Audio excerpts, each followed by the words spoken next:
Welcome back to the first UCL Fantasy video of the season. This will be a preliminary draft, the very first one I have created, and we do have the Champions League draw on the 31st of August, and things will surely change as a result. But as things stand, I'm fairly happy with this 15-man squad. Let me know your thoughts down in the comment section below. And UCL Fantasy is completely different to FPL, so those ball recoverers in the midfield and defence can be viable alternatives to just those that get goals, assists, and of course for defenders, just the clean sheets. There are more avenues for points in this game, and I'll try to briefly cover some top tips for newcomers as well. But I do have other videos on this channel which will help you on your journey. Be sure to smash the like button and subscribe for new. We recently got to 19,000 subscribers, so a massive shout out goes to all the supporters, and we're going to try get to 20,000 subscribers fairly soon. And I would also encourage you to check all the links in the description below for the Discord server, Twitter and Instagram, as we're very close to reaching milestones on each of those platforms as well. But without further ado,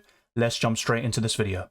Following his loan move to Real Madrid, Kepa Arrizabalaga is arguably the standout option in UCL Fantasy. Most goalkeeper options from top clubs will be priced at 5.5 to 6 million, but here you're getting a 5 million starting goalkeeper for none other than Real Madrid, the record winners of this competition. They've won it 14 times. They always get far, at least the semi-finals on most occasions, and really if it's a disaster, they will end up in the round of 16 or quarter-finals. And Kepa Arrizabalaga is filling in for the injured Courtois, who's going to miss the entire season due to an ACL injury. And Kepa Arrizabalaga made his first appearance for Los Merengues over the weekend in a 1-0 victory over Celta Vigo away from home, and he made 4 saves. He was a bit lucky because Celta Vigo scored. The goals disallowed due to an alleged foul on Kepa Arrizabalaga, but I think he is a fantastic option between the sticks, and I would highly recommend him. If you are looking for a 4 million starting goalkeeper, then Ramiro from Real Sociedad is also your best bet. He has made 11 saves in 3 games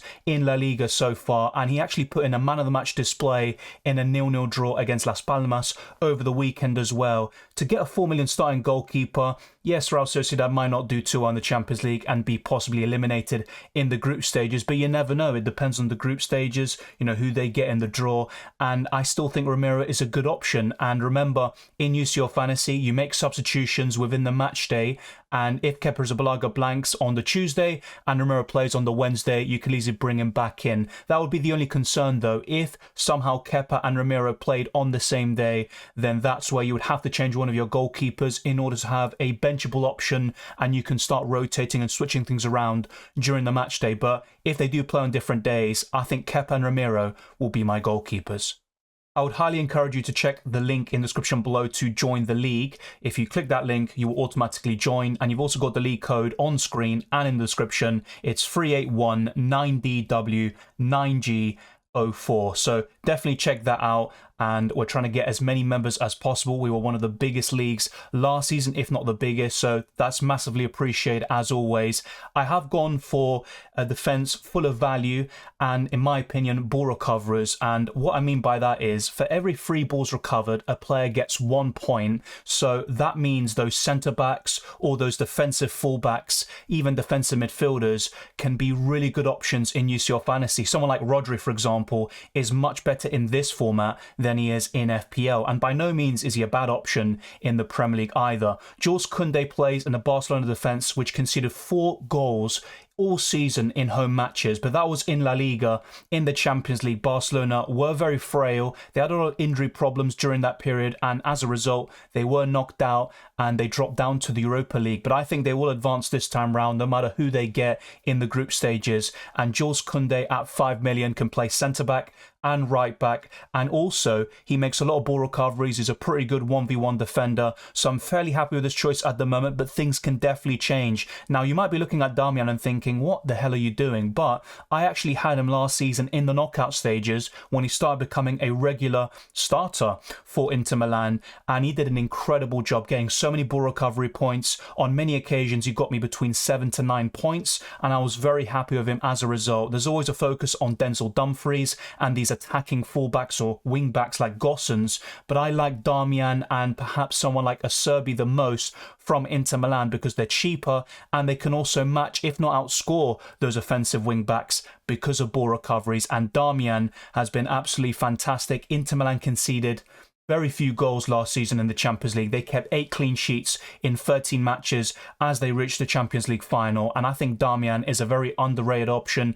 Even last season when I kept banging on about him and banging that drum, Darmian was still very low owned, and it's the same thing this time round as well. I've also gone for Akanji, who at the moment, because this video is recorded before the Man City versus Sheffield United game, there are rumours of Akanji not travelling with the squad. And if, for example, he has an injury problem and he's out long term, then I can move him to Ake, who is 4.5 million. But I think Akanji is more nailed on, will get more points, ball recoveries, and that's why he would be my ideal way of covering Manchester City defensively. Gvardiol is $500,000 more expensive. Otherwise, I would also consider him too.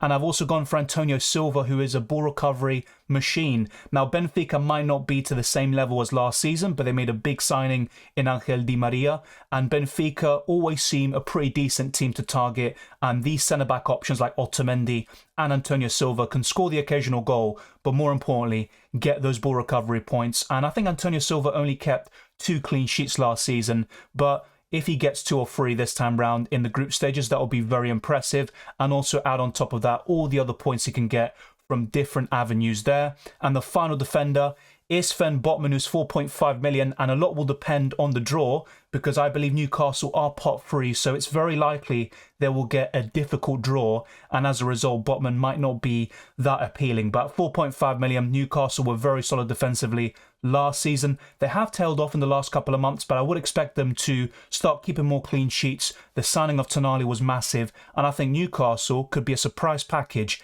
in this season's Champions League.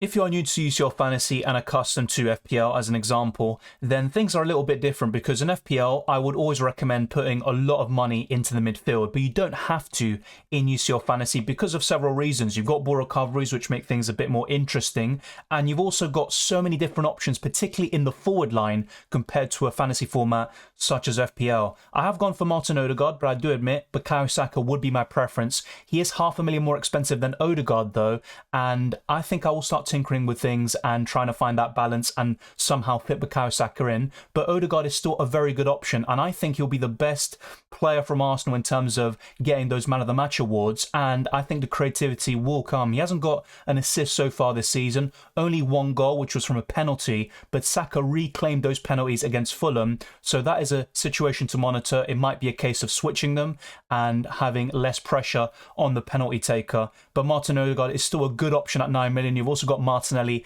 at a little bit cheaper. I wouldn't go for Kai Havertz yet though. He needs time to bed into the team, and so far things aren't working out at Arsenal. I think it's disrupting the balance in the midfield more than anything. He is providing some different qualities, a physical presence up front, and he has had some good moments, but Kai Havertz definitely wouldn't be a fantasy option in UCL or also in FPL, so I wouldn't go there. But Martin Odegaard is still a solid option at 9 million, and the same goes for Leroy Sané, who scored Bayern Munich's first goal of the season and also the first Bundesliga goal, assisted by Harry Kane, and I think that partnership of Kane and Sané could be absolutely fantastic for Bayern Munich. And Sané is one of my favourite UCL fantasy options of all time. He's always rather underrated. He might not have fulfilled his full potential. He's still at a good age though, and I think he's going to get plenty of UCL fantasy points yet again. And in this Bayern Munich team, which will score goals, despite Thomas Tuchel not having the greatest time so far at the club, I think things will start clicking, and as he has more time to mould it into his own team,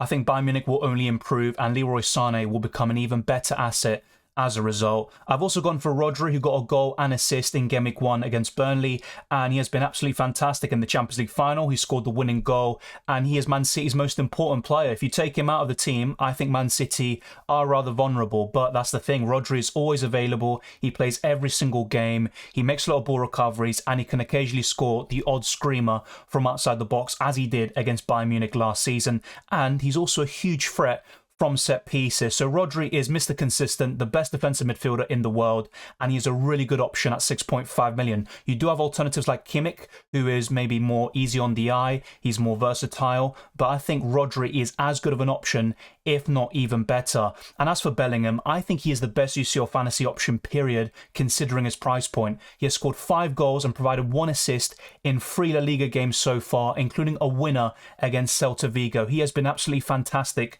since signing for Los Blancos, and I think Bellingham is going to become a superstar there. He already was, very highly coveted at Borussia Dortmund, but at Real Madrid he's going to take that step further, win more trophies, and potentially a Champions League very soon. And also we've got Seawald, who is a 4.5 million midfielder, but he scored last season in the Champions League and he got around 32 points. So for that price point, you can't really complain.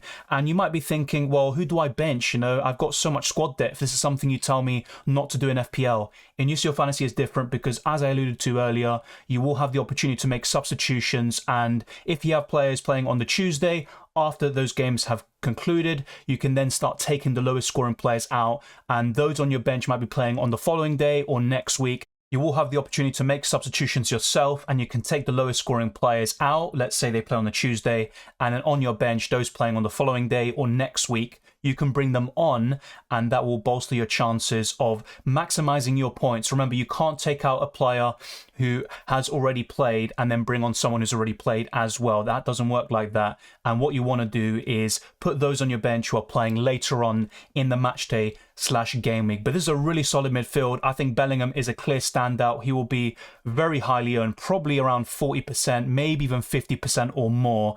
And I'd be very surprised if many managers go without him, because for me, he looks like the best midfielder considering his price.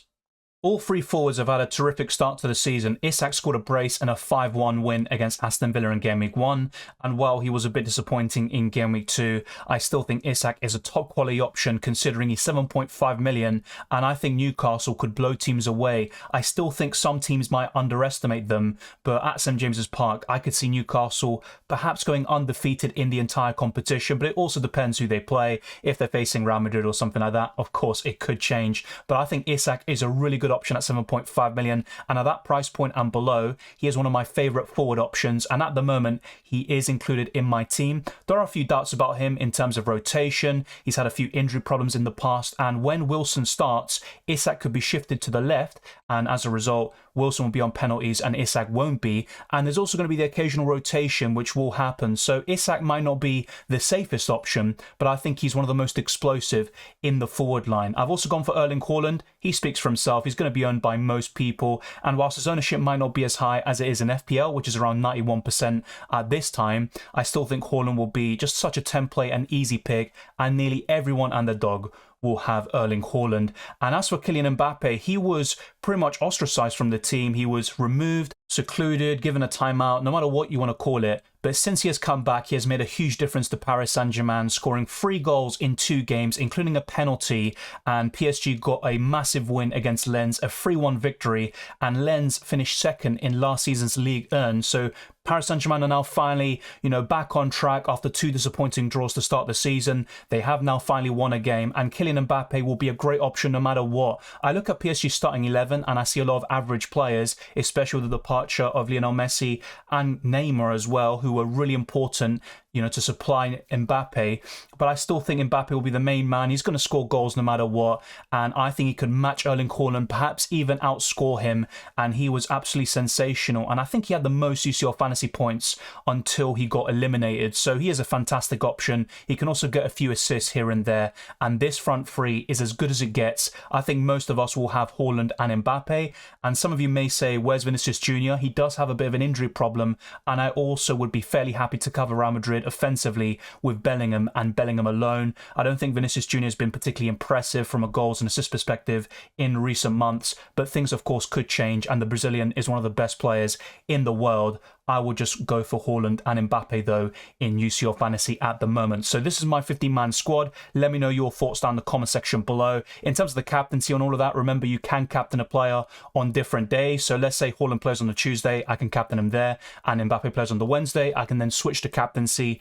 And if you have a situation where you've got 2 different weeks and you've got teams playing on Tuesday, Wednesday on each occasion, you can basically have 4 different captains within that match day. It won't always be the case, of course, as you get to the semi-finals and finals, but in the group stages, you sometimes have the opportunity to have 4 different captains, and ultimately your last one is going to be your final captain. So just make sure if you've got someone having 10 plus points, you don't need to change the captaincy necessarily. We'll talk more about that once the fixtures are announced and we can start talking in depth about the best captaincy options. Thank you very much for watching this video. If you enjoyed it or found it useful, then be sure to smash the like button and subscribe if you're new. Let's try to get this video to over 300 likes. Let's keep on pushing towards 20,000 subscribers and beyond. You can follow me on Twitter and Instagram, DylanRCM, and check all the links in the description below for the Patreon, Championships Discord server, and the UCL Fantasy League. It'd be great to have you on all of those platforms. I wish you all the best of luck for Matchday 1. Enjoy the rest of the build-up to this season's Champions League, and I'll see you next time.